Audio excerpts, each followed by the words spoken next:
آج ہم بات کریں گے ایول کے بارے میں۔ ایول جو ہے عام طور پر الرجی کے لیے یوز کی جاتی ہے۔ ایول سیرپ، ایول 25 ٹیبلٹ، اس کا جو فارمولہ کا وہ ہے فینورامائن ملٹیٹ ہے اس کا جو کیمیکل فارمولہ ہے، اور اینٹی ہسٹیمک اور اینٹی الرجک جو ہے نا یہ میڈیسن ہے۔ بچوں کے لیے جو ہے نا وہ سیرپ لیکوڈ 90 ml، اور بڑوں کے لیے ٹیبلٹ فارم میں جو ہے نا یہ ہوتی ہے۔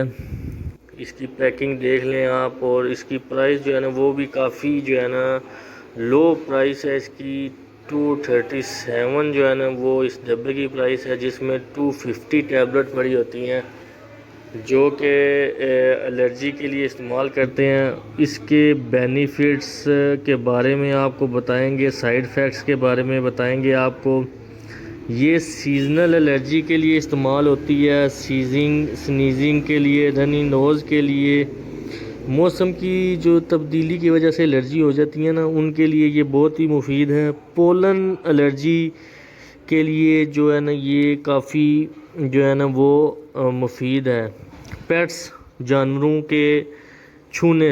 کو چھونے سے جو ہے نا کافی جو ہے نا افراد کو اگر الرجی ہو جائے اس کے لیے یہ بھی جو ہے نا استعمال کی جاتی ہے۔ نسل بلاکیج، ناک کا بند ہو جانا، آنکھوں سے پانی جو ہے نا بہنا، واٹری آئز، جسم میں سرخ دھبے بن جاتے ہیں جو ریڈ ایچی سکن ہو جاتی ہے، ٹھیک ہے، دھبے بن جاتے ہیں۔ اس کے علاوہ آنکھوں کا بھی سرخ ہونا وہ بھی الرجی میں آ جاتا ہے۔ مچھر یا کیڑے کے کاٹنے سے آپ کو الرجی، بی کے کاٹنے سے الرجی ہو جاتی ہے کافی افراد کو جو ہے نا وہ۔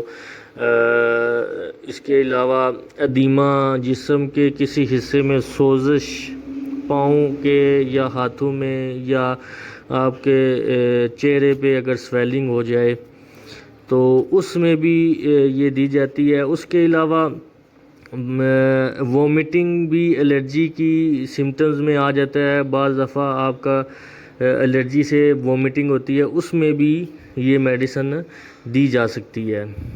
تو اس کے سائیڈ ایفیکٹس کے بارے میں بات کرتے ہیں۔ عمومی طور پہ سائیڈ ایفیکٹ اس کا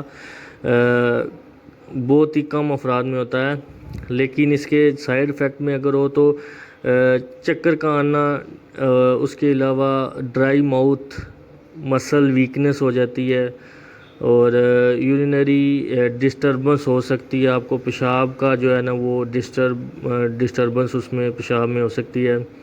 کانسٹیپیشن ہو سکتی ہے آپ کو اس میں۔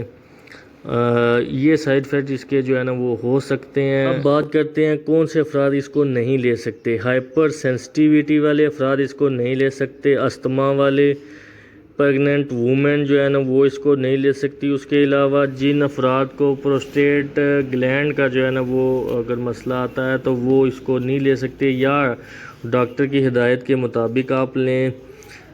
اس کے علاوہ آپ کا جو ہے نا یہ میڈیسن میں نیند کا آنا وہ آپ کے لیے جو ہے نا وہ زیادہ ہو سکتا ہے۔ نیند اس میڈیسن میں زیادہ آ سکتی ہے۔ اس کو آپ کسی الکوہل کے ساتھ نہیں لے سکتے، کسی بھی آپ کف سیرپ کے ساتھ نہیں لے سکتے۔ اگر آپ کوئی کف سیرپ استعمال کر رہے ہیں تو آپ پھر اس میڈیسن کو احتیاط سے لیں یا نہیں لے سکتے، ٹھیک ہے۔ اور کوئی بھی نیند آور میڈیسن یا کوئی بھی نیند آور جو ہے نا اشیاء، ان کے ساتھ آپ ان کو نہیں لے سکتے، ان میڈیسن کو۔ یہ آپ نے تھوڑا سا اس بارے میں دھیان رکھنا ہے۔ اس کے علاوہ آپ کوئی ڈرائیونگ اور مشین کوئی ایسی نہیں چلا سکتے جس میں آپ کی جان کو خطرہ ہو، کیونکہ اس میڈیسن کو استعمال کرنے کے بعد آپ کو سستی اور نیند کا آنا، نیند کا غلبہ ہو سکتا ہے۔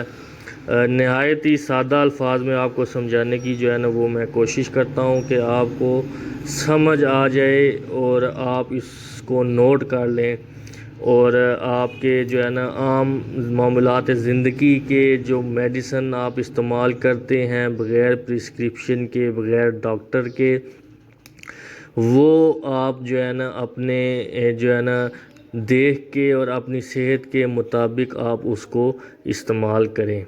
بہت شکریہ.